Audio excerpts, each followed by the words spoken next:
The series, adapted from Jules Verne's classic novel 20,000 Leagues Under the Seas, follows Captain Nemo on an extraordinary undersea journey. Set in the 19th century, the story begins in the Indian Ocean, where a sea monster attacks a merchant ship. Captain Youngblood, eager for profit, pursues the creature. However, they quickly realize it's far larger than expected. Before retreating, the monster destroys their ship, leaving them stranded. To their shock, it's not a beast, but a massive submarine. From the hatch emerges Captain Nemo, the enigmatic commander of the Nautilus. Previously, Nemo had been a penal laborer in a British colony, working on a secret ship.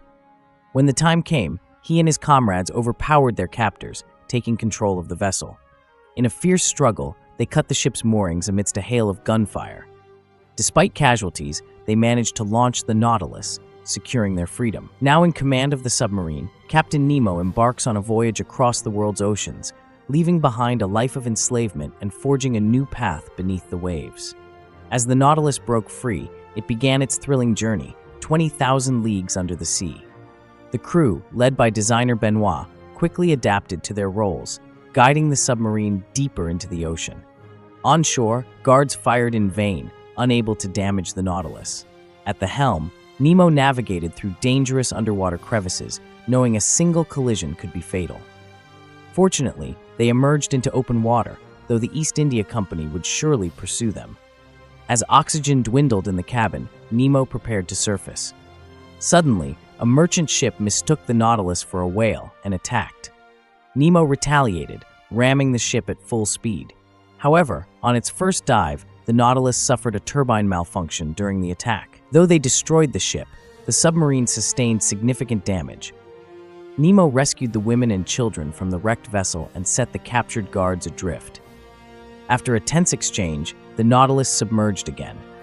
Nemo planned to head to the North Sea to search for a lost Spanish treasure.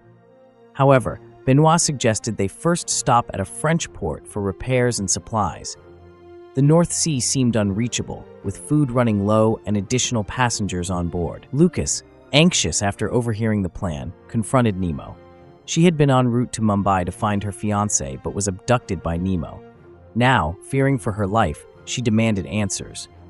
Their tense conversation was interrupted by a strange noise. Sperm whales were surrounding the submarine. The crew was mesmerized, but Nemo sensed danger. Rushing to the engine room, they discovered they had descended over 100 meters, and the turbine had failed. If they didn't fix it quickly, the deep-sea pressure would crush them long before they ran out of air. Lucas claimed she could fix the turbine at a critical moment, but Nemo hesitated to trust her. As the hull creaked under deep-sea pressure, Nemo set aside his pride, and Lucas took charge. She instructed the crew to create a makeshift pressure valve. They cranked the lever desperately, but the Nautilus still didn't rise. The frantic efforts depleted oxygen, leaving everyone dizzy, including the dog. Lucas, staying relatively clear-headed, suspected a leak. Amidst the crew's labored breathing, she detected a faint hissing sound. Tearing off part of her skirt, she soaked it in oil and wrapped it around the leaking pipe with Nemo's help. The repair held, and the crew used their remaining strength to bring the Nautilus to the surface. As they breathed in the fresh air, thoughts of returning to the land grew. The crew, still a makeshift team with limited resources, began considering leaving. Lucas and the female caretaker packed their bags and, seeing land nearby, jumped into the water, followed by 2 Indian crew members. Nemo watched helplessly, unable to stop them. Soon, a squad of guards arrived on shore, alerted by the East India Company. They commandeered boats and chased the escapees. Realizing the danger, Lucas turned back to the Nautilus. She knew the East India Company wouldn't spare anyone to reclaim the submarine. Meanwhile, the Nautilus suddenly lost all power. Nemo and Benoit searched for the cause, but found nothing. Lucas returned and calmly removed a wire she had previously tampered with to ensure her escape. Frustrated, but with no time to dwell on it, Nemo refocused on fleeing the guards. As the crew resumed their stations, the Nautilus began to sink, leaving the guards on shore, watching helplessly as the vessel disappeared beneath the sea.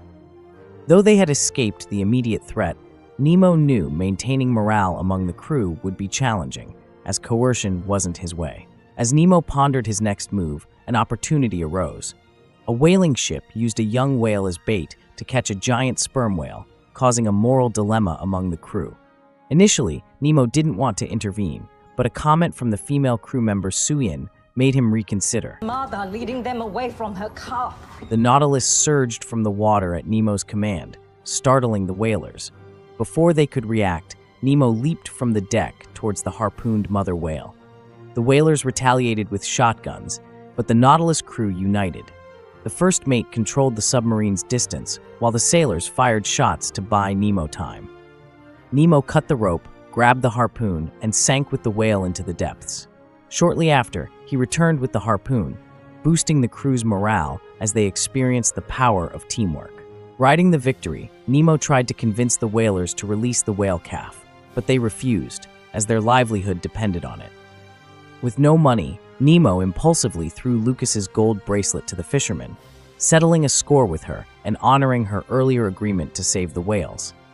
However, the bracelet was a keepsake from Lucas's father, and Nemo regretted his impulsiveness, vowing to make amends. Their interference drew the attention of the East India Company, which sent the Fearless, a steel warship, to pursue them. Equipped with sonic detectors, the Fearless could detect the Nautilus underwater. Nemo ordered the crew to shut down the engines, hoping to avoid detection. However, while Nemo could silence his crew, he couldn't silence the dog. The Nautilus was discovered, and the soldiers on the Fearless prepared to drop a bomb. With the torpedoes unloaded, the crew had no choice but to evade. The Nautilus sank deeper, reaching 100 meters. On board the Fearless, the relentless company manager Crawley extended the fuse to its maximum, preparing to drop another bomb. The crew held their breath, knowing that a direct hit would mean certain destruction. The bomb exploded 5 meters away, but the Nautilus's iron hull remained intact. However, strange sounds from terrifying deep-sea creatures were detected before the crew could celebrate. Inside the Nautilus, the dog barked frantically at something. Blaster, suspicious, approached a cabin and spotted a pair of guards' boots. Suddenly, a giant squid's tentacle slapped against the window, tightly wrapping around the Nautilus. Captain Nemo tried to start the engines, but they were immobilized. As the tentacles squeezed tighter, the crew felt the looming danger of the submarine's glass shattering. Knowing it was his duty to protect the crew, Nemo decided to test the unproven diving suits. He planned to scare the squid away with a shot rather than confront it directly. The diving suit worked, and Nemo climbed to the top of the submarine. As he aimed to shoot, the squid sensed danger and smacked him away. Fortunately, the suit and water cushioned the impact, saving Nemo from injury. However, the Nautilus wasn't as lucky as the squid continued pulling at the hull. In a desperate move, Nemo ran towards a spear gun, but the squid intervened. At that critical moment, the mother whale Nemo had saved earlier returned, grabbing the squid's tentacle and engaging in a tug of war. For the first time, Nemo felt the insignificance of humanity. Luckily, the whale won, biting off the squid's tentacle and driving it away, much to the crew's relief. Returning to the submarine, he was greeted with cheers, but the Fearless warship still loomed above. Starting the engines would reveal their location. Nemo devised a plan. He fired a torpedo loaded with noise-making items to distract the warship.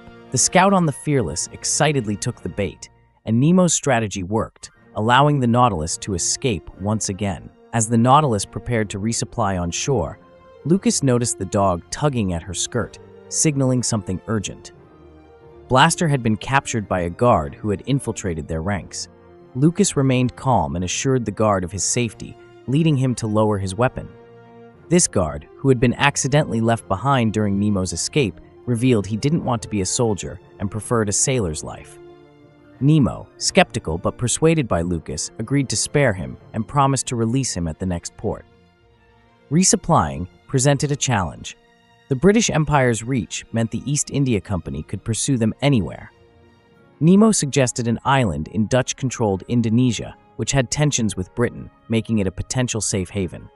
However, the Nautilus's size made it an easy target.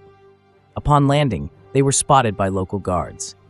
The local lord, Caesar, initially saw Nemo as an ally against Britain, but laughed at the goods offered in trade. Recognizing Nemo as an Indian prince with ties to his father, Caesar agreed to provide supplies for free, but needed time. He invited the crew to his palace. Lucas, eager to declare her noble status, and Nemo, curious about his father's past, joined Caesar while some crew stayed behind to guard the Nautilus. The East India Company guard, Cuff, was locked in a dungeon as the crew enjoyed a rare moment of leisure, unaware of a larger scheme at play. Designer Benoit discovered an ancient book in Caesar's library mentioning Atlantis, sparking excitement. Meanwhile, the crew noticed that Caesar's supplies were spoiled. Realizing something was wrong, Kai rushed to the palace. In Caesar's study, Nemo learned that his father had been a minor king in India who was ousted and imprisoned by capitalists. Caesar offered to help Nemo reclaim his father's wealth, and the two found much to discuss. Caesar was thrilled to learn that Lucas was skilled in mechanics, especially since the palace's ice machine was broken. As they headed to the living room, Nemo reflected on his father's legacy. Curious, he sneaked back to Caesar's study to take a photo of his father as a keepsake, but discovered a telegraph machine signaling Caesar's betrayal to the East India Company. Caught in the act, Caesar admitted his treachery, citing British generosity as his motivation. While Nemo was thrown into the dungeon, the crew outside enjoyed a buffet. Rumors of local cannibals made the militia's fierce looks unsettling, but the militia was simply envious of the food they had never tasted, despite years of service to Caesar. Meanwhile, Kai discovered the palace's storage room filled with supplies. As Lucas finished her repairs, she heard whispers from beneath the floor and found young girls laboring to move coal in the basement.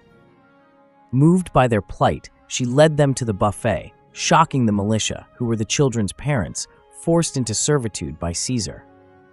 The girls' fathers signaled them to hold back, but the food temptation was too strong. Having humiliated Nemo and released the East India Company guard Cuff, Caesar arrived at the scene. Outraged by the sight of slaves eating, Caesar threw dirt on their food and ordered the militia to execute their children publicly. Unable to stand by, the crew, led by Jagadish, incited the militia to revolt. Though Caesar doubted their resolve, the militia's anger ignited. After Caesar left, he ordered the guards to open fire, planning to eliminate the crew and the militia in one sweep.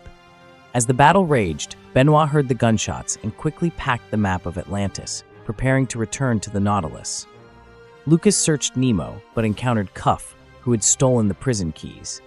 He allowed Lucas to rescue Nemo while he covered for her.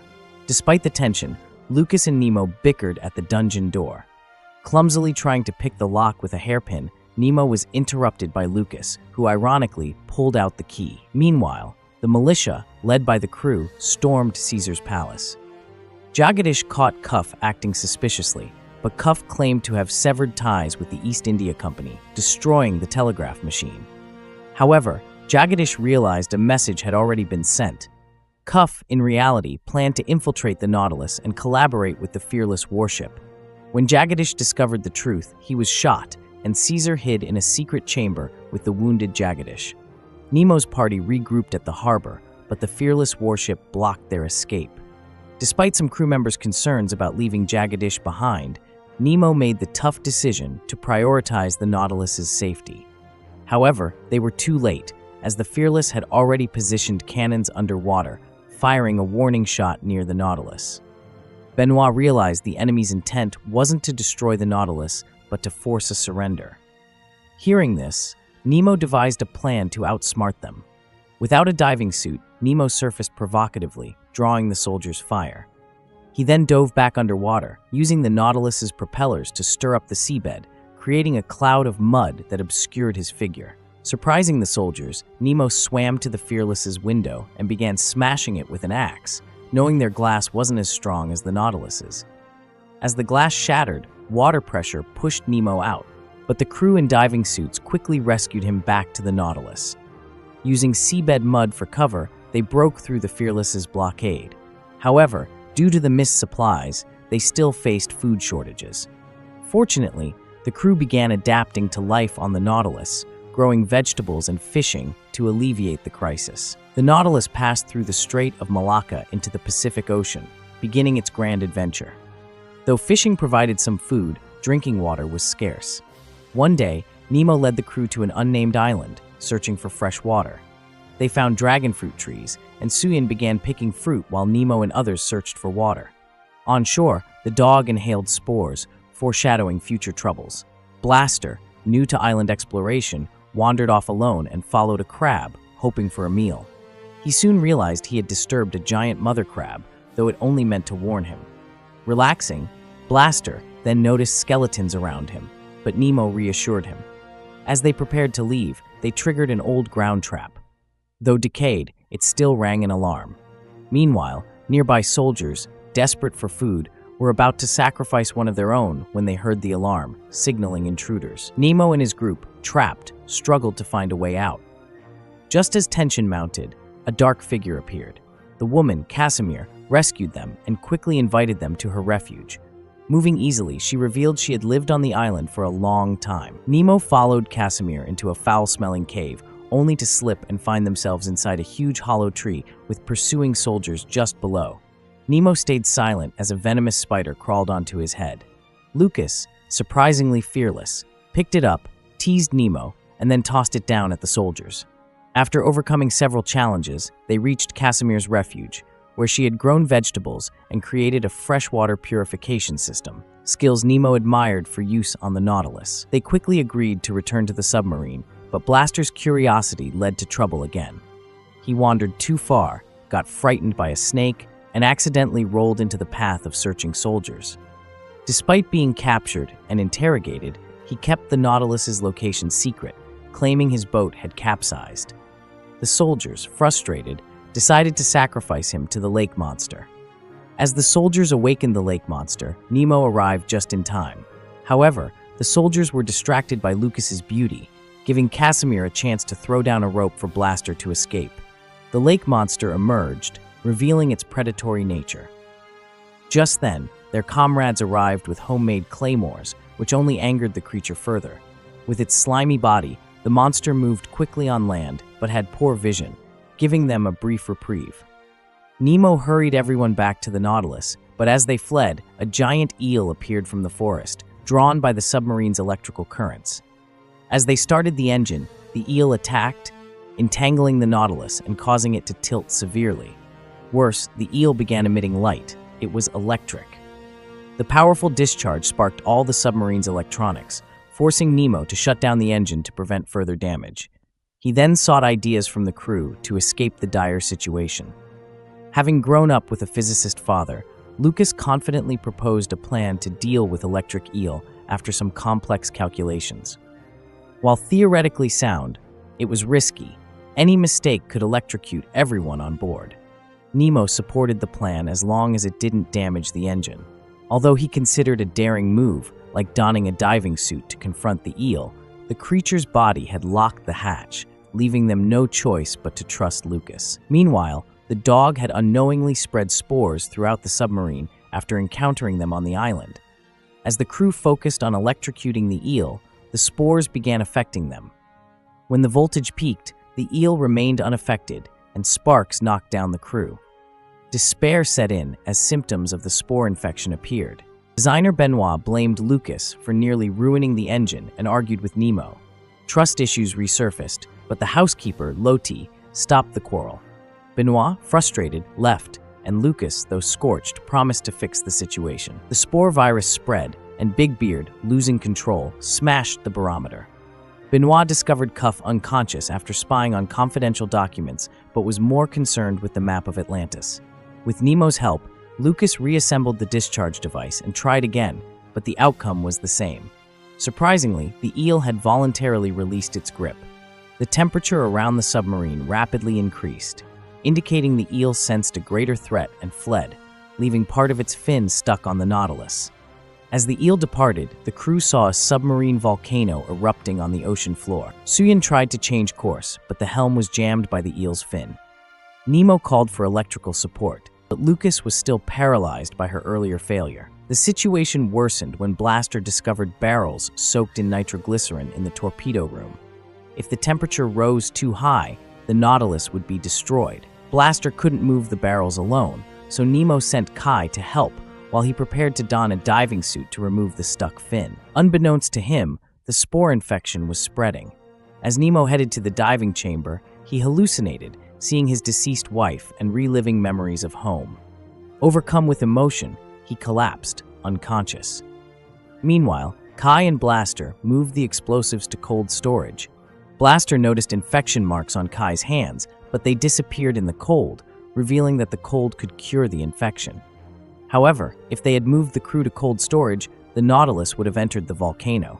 Lucas eventually rallied herself and found the submarine eerily silent.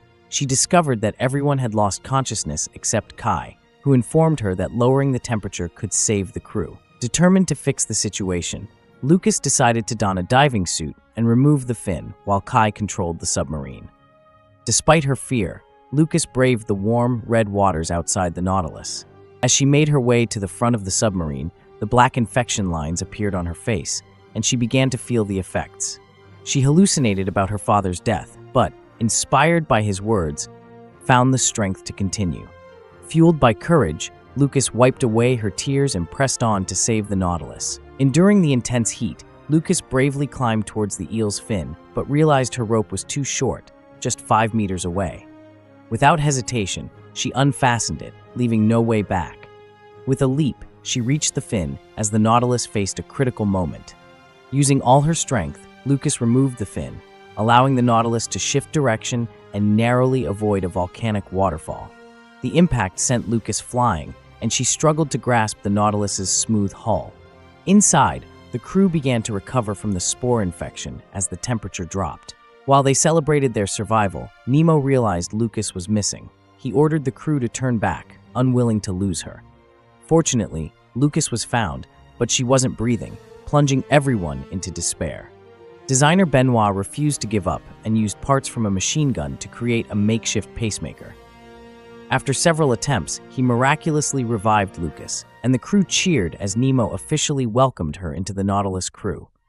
After her recovery, Lucas mentioned seeing a strange structure resembling an ark on the ocean floor, which she initially dismissed as a hallucination. But Benoit recognized it as the lost civilization he had been seeking, Atlantis. Though Nemo was skeptical, seeing Lucas's agreement and Benoit's determination, he agreed to the expedition, realizing that exploring the unknown seabed was Benoit's dream, just as revenge was his. A 5-person exploration team was formed to investigate Atlantis. Cuff considered fishing during the mission, but Benoit reminded him it was a scientific expedition. Equipped with electric spear guns, they began their journey. As they descended, Benoit confirmed Lucas's earlier sighting. There indeed was an ancient structure, the Atlantis Ark, made of neatly arranged hexagonal stones. They discovered stairs leading to a spacious platform and, following the water flow, swam upwards to a new area. The team activated their glow sticks and explored the mysterious surroundings. Giacomo stayed to guard the exit while the others ventured deeper. Lucas identified fossils of crinoids, ancient marine creatures, on the rock walls. However, when Cuff trembled in fear, Lucas realized the crinoids were still alive, clinging to the rocks. Lucas's glove tore in the chaos as she cut through the creatures. Captain Nemo arrived, seeing the crinoids swarming the walls, and ordered an immediate retreat. Despite the danger, Benoit eagerly explored a tunnel. Nemo, trusting Lucas to lead the Nautilus if he didn't return, went after Benoit. Benoit found a glowing stone inside the tunnel, but was interrupted by Nemo. As they hurried back, the glow sticks faded, and the crinoids closed in. Just 10 meters from the exit, Benoit tripped and was dragged back by the creatures. Despite his struggle, he gave Nemo a determined look, signaling his acceptance of fate. As Nemo's helmet cracked, the others faced their dangers. A group of unnamed marine creatures attacked the remaining team members, and Lucas's torn glove attracted a shark. Their electric guns became their lifesaver at the critical moment, allowing them to fend off the threats and survive. Nemo staggered out of the tunnel, collapsing from suffocation after holding his breath to escape. In a desperate moment, Giacomo swapped their helmets, helping Nemo back to the Nautilus. Although safe, they had lost Benoit forever. Clutching the stone Benoit had given him, Nemo held on to his friend's dream. The crew mourned deeply, but while sorting through Benoit's belongings, Nemo found a tape recording. In it, Benoit supported Nemo as captain, hoping the ocean's wonders would heal his scarred heart. However, Nemo's thirst for revenge remained. He He planned to find a Spanish fleet's treasure near the Arctic to arm the Nautilus and strike back at the East India Company. As Nemo discussed the Arctic with Lucas, a cannon shot rang out. The fearless warship was pursuing them again. Nemo ordered full speed ahead and attempted a risky drift dive to trap the Fearless on a glacier.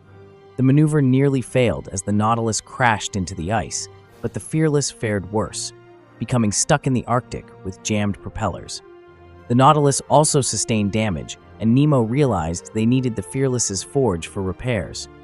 Forced to negotiate, Nemo proposed a trade: use of the forge in exchange for freeing the Fearless. Captain Youngblood agreed, but added a condition. He wanted Lucas, whose fiancée was on the Fearless, included in the deal. Nemo refused, insisting Lucas could choose for herself. Reluctantly, Nemo returned to the submarine, unsure if Lucas would stay or go. As part of the deal, the crew tied chains to the Fearless, facing mocking from the soldiers, who claimed they were destined to be laborers. The tension between the two sides intensified. While Lucas went to the forge to repair a part, Captain Youngblood and Nemo organized a snow cricket match to ease tensions between their crews.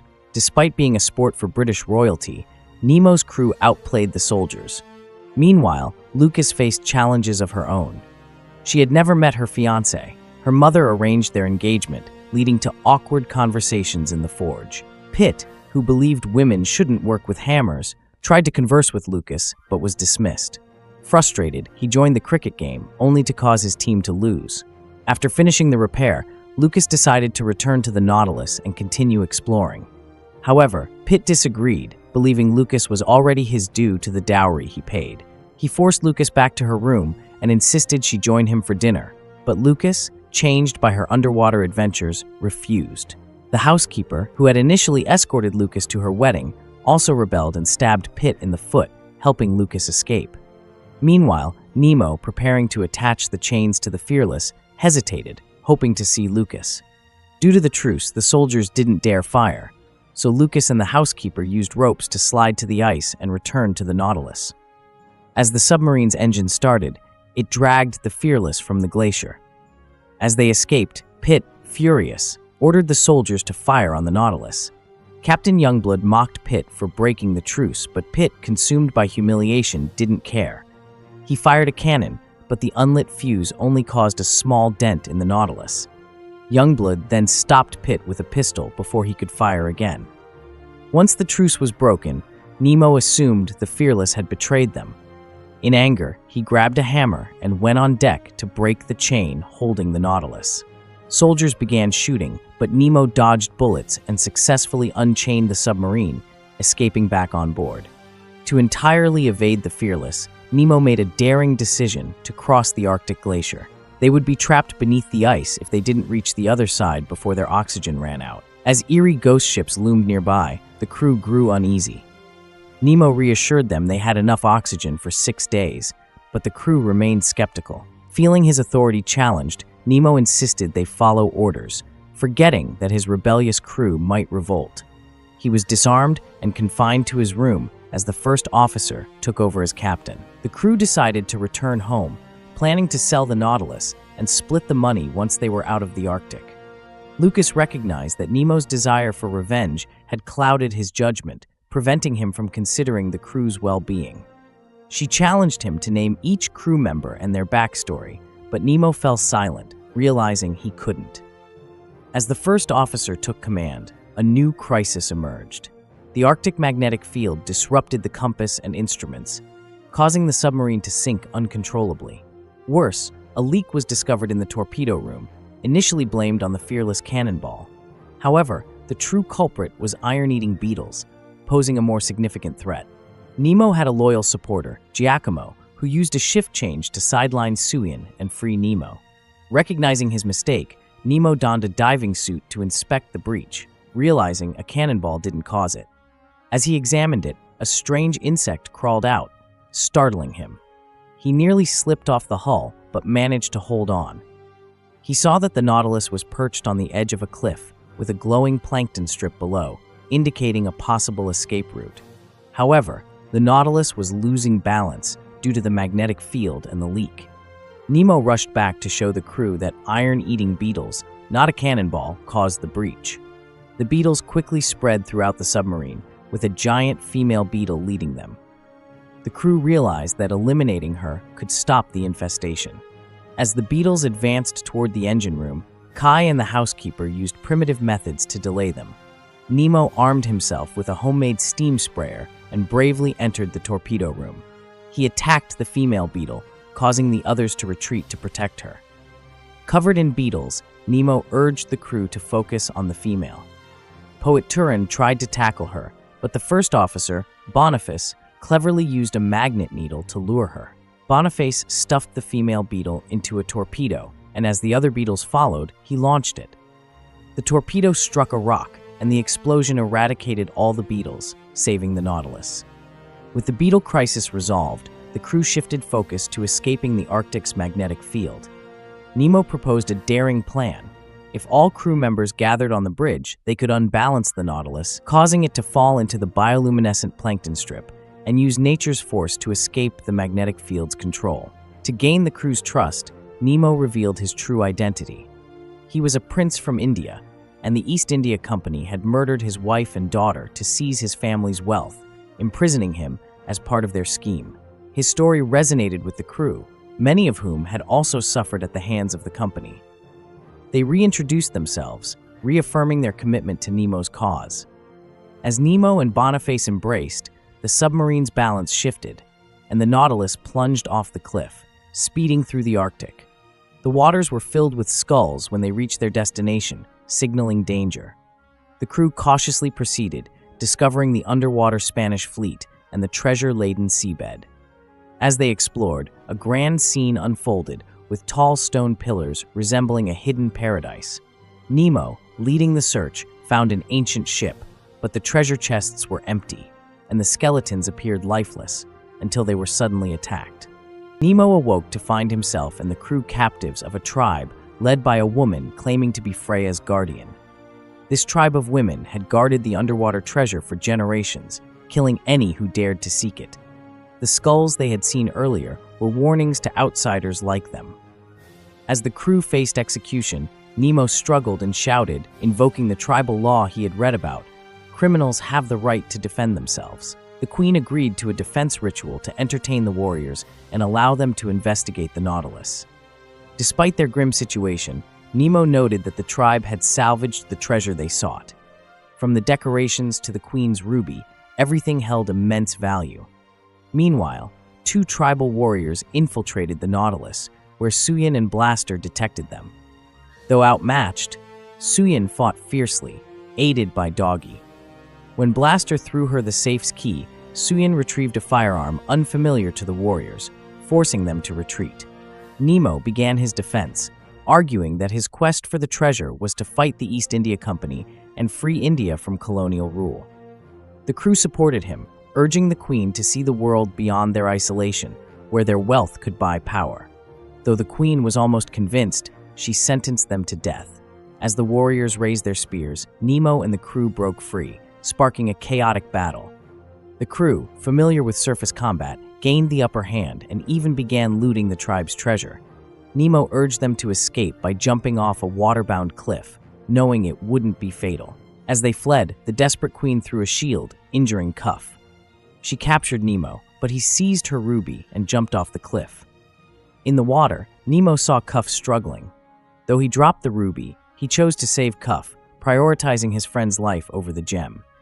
The crew's actions enraged the Queen, who activated a mechanism to seal off the area, intending to trap the Nautilus and sever all contact with the outside world. Furious over Nemo's theft of treasures and harm to her warriors, she triggered a series of collapsing pillars, causing massive waves. The Nautilus navigated the chaos, narrowly escaping the Queen's wrath. Though they lost the ruby, the diamonds Turin brought back were enough to arm the Nautilus for revenge against the East India Company. Soon, the company's manager learned the Nautilus had entered London waters and prepared defenses, unaware that Nemo was planning a more subtle attack. Instead of brute force, Nemo manipulated the stock market. He spread false rumors of the company's bankruptcy due to the Nautilus, causing panic and strikes. As the stock plummeted, Nemo took advantage, dividing and conquering. He and a former classmate convinced a major shareholder to surrender shares by claiming they found a diamond mine in India. First mate Boniface stole share certificates from another shareholder. At the same time, Lucas, disguised in a swollen dress, tricked major shareholder Pitt into signing a share transfer agreement, thinking it was a marriage contract. At the East India Company's emergency shareholder meeting, Nemo boldly arrived with his crew. The manager tried to call the guards, but Nemo presented the share certificates. The crew confirmed their shareholder status, leaving the manager powerless. As the new majority shareholder, Nemo used his power to dismiss the East India Company's manager and executives. Attending as an observer, Pitt believed Nemo couldn't control over 50% of the shares without his support. However, Lucas betrayed Pitt, leaving him both wifeless and penniless. Now the largest shareholder, Nemo disbanded the guard squad and announced the company's dissolution, surprisingly supported by Captain Youngblood, who longed to retire. As the guards handed over their weapons, the manager made a desperate last stand, attempting to shoot Nemo. The crew quickly subdued him. With his revenge complete, Nemo also won Lucas's love. Nemo then forced the manager to end the taxation of Indian colonies and release imprisoned laborers. He raided the company's vault, taking treasures and a familiar stone similar to one from Atlantis. He burned the company's confidential documents. Preparing to leave, Nemo told Lucas to stay on land, fearing the British Empire's pursuit. Lucas, upset by his decision, left in a huff. As Nemo returned to the Nautilus, Lucas re-encountered Pitt, who attempted to force marriage at gunpoint. Fortunately, the housekeeper intervened, injuring Pitt. Despite Nemo's objections, Lucas decided to rejoin the Nautilus. As one crisis ended, another began. The dismissed manager, Crawley, ordered the fearless battleship to attack the Nautilus. Captain Youngblood, now free, refused, forcing Crawley to threaten a guard to compel compliance. Reluctantly, the soldiers launched an attack, but Nemo's upgrades allowed the Nautilus to withstand the assault. Crawley ordered the cannons to fire as the submarine escaped, but the Nautilus's armor held firm. Knowing the Royal Navy could be alerted, Nemo had planned. Blaster and another crew member planted explosives on the bridge to cut off the Fearless's pursuit. Crawley, seeing this, ordered the soldiers to shoot, but Captain Youngblood intervened and was shot by Crawley. As the bridge collapsed, the Nautilus rescued the two crew members. Though some suggested waiting for Lucas, the crew agreed it was too dangerous. Lucas arrived at the port, only to see the Nautilus disappearing, fueling her determination to rejoin them. Elsewhere, Crawley was killed by Cuff, repaying a debt to Nemo. Cuff, a spy, had gathered the Nautilus's design plans, excluding the core engine, hoping to build a replica. Meanwhile, Nemo sensed something as the stones collided, realizing that designer Benoit might still be alive in Atlantis. Sharing this with his crew, Nemo decided they must return to Atlantis to rescue a friend and seek treasures to fight the British Empire. This concludes the first season of Nautilus. Thanks for watching our recap. If you enjoy this video, please like and subscribe to keep up with our exciting movie journeys. Feel free to share your thoughts in the comments. See you next time.